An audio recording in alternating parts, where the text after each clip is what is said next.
for you whatsoever. So let's remove the remaining illusions. It relaxes you. It relieves boredom. It helps you concentrate. It helps your self-confidence.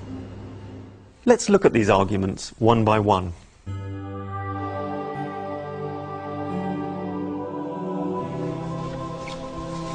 Wasn't that a great massage? Yeah, but I could really do with a cigarette right now. In fact, it's the complete opposite. It makes you feel uptight, irritable, and nervous. When you should feel relaxed, you experience withdrawal symptoms if you can't smoke. So you smoke in order to try to get rid of that withdrawal.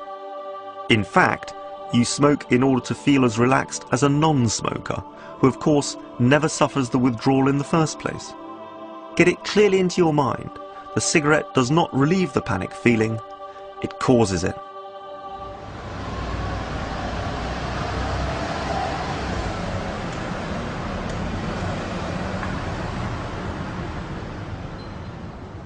In a bored state, you have nothing to take your mind off the itch of the little monster in your body craving nicotine.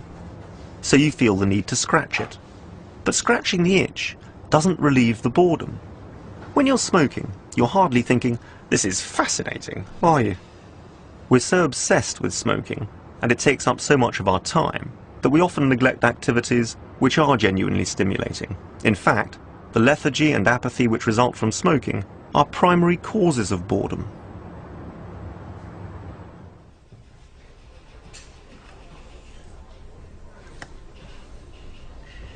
Well, you're ideally qualified for this job in every way. However, it requires a high level of concentration. As you know, cigarettes help with concentration, and I notice you're a non-smoker. So, unless you're prepared to start smoking, I'm afraid I cannot offer you the job. That situation is clearly absurd, but it wouldn't be if smoking genuinely improved concentration. If you were being distracted by noise, hunger, or anything else, you'd need to remove that distraction in order to concentrate. When the little monster is demanding to be fed, you're actually being distracted.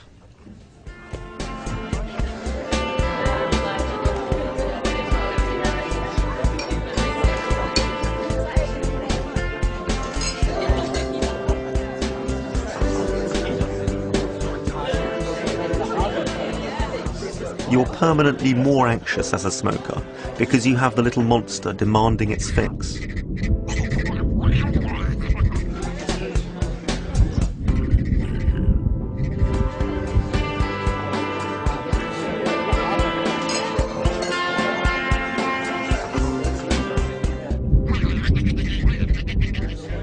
Cigarettes destroy your nervous system and make you feel insecure. They undermine your self-respect and self-confidence.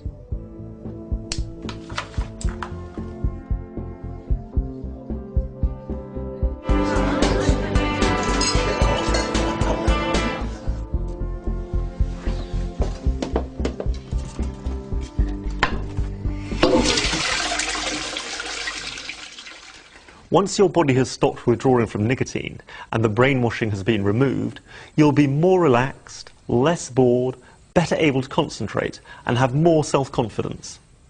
However, it's absolutely essential for you first to understand that cigarettes do not give you any genuine crutch. Imagine it's the morning of a visit to the dentist. This is a common stressful event for many people. If you don't find this stressful, just imagine another event that you do find stressful, such as a job interview or an important meeting.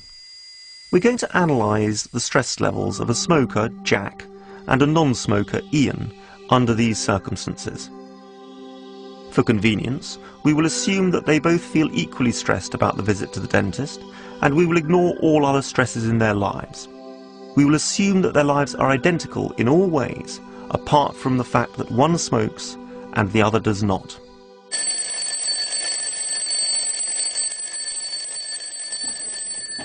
Jack and Ian are suffering equal stress from the impending visit to the dentist. This stress is represented by the blue bar. But Jack hasn't smoked all night, and the little monster is demanding its fix. So he is suffering an additional layer of stress, represented by the red bar.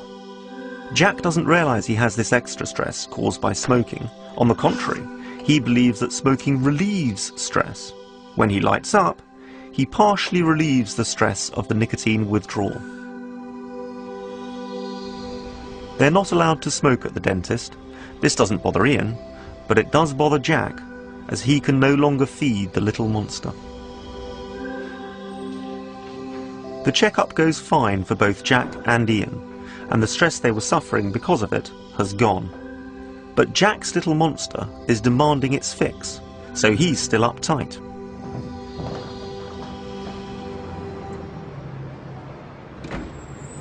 Even when Jack lights up, he's less relaxed than Ian, because the cigarette only partially relieves the feeling.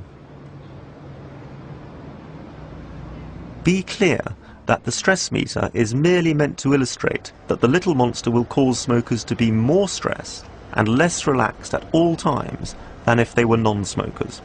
But remember that the true position is far worse. The real stress that smokers suffer is not the physical withdrawal itself. Fortunately, that's almost imperceptible, which is why it's easy to quit. But a far greater stress is caused by the frustration of wanting a cigarette and not being allowed to have one, just like not being allowed to scratch an itch. And at some of the most stressful periods in smokers' lives, like visits to hospitals and flying on planes, not to mention when they're at work, smokers aren't allowed to smoke.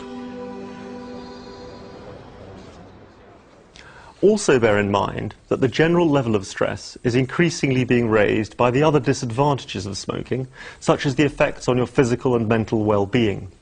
In fact, smoking doesn't help you to cope with the stresses and strains of life. On the contrary, it causes the very stress that smokers believe it relieves. You're a slave to the little monster who's constantly demanding its nicotine fix and making you feel insecure. Many smokers reach the stage where they cannot perform simple mental or physical acts without first lighting up.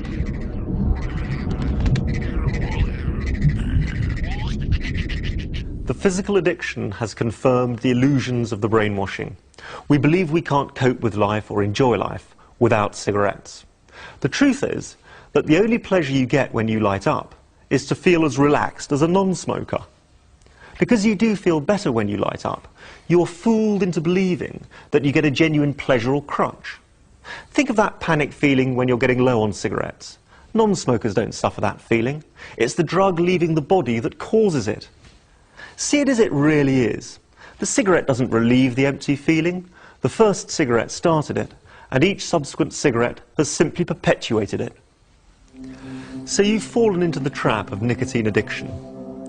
When do you think you fell into it? Let's go back to that first cigarette.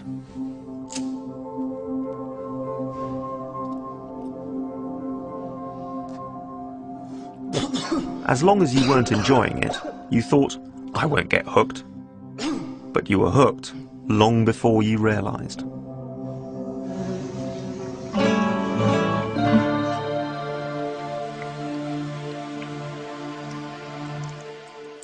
You should now realize that in fact cigarettes provide you with no genuine pleasure or crutch whatsoever. Smoking does not relax you, or relieve stress or boredom, nor does it help you to concentrate. The advantages of smoking are all illusions. These illusions are being removed and the brainwashing is disappearing. Once we've removed one side of the tug of war in your mind, then you don't need willpower to quit, because all your will is directed against the cigarette, instead of this constant conflict of will. Here's a new drug which you might like to try. I must warn you that it's highly addictive. You'll become addicted straight away, and you may remain so for the rest of your life. I'll give you the first fix for nothing, but then I'll start to charge you. I warn you that whatever the cost, you'll find the money. It's a powerful poison, and you'll have a 50% chance of dying as a direct result of your addiction. In any case, you'll become more lethargic, short of breath, and less resistant to all sorts of diseases. There's bad breath, stained teeth, wheezing, coughing, and social stigma. It'll not only destroy you physically, but also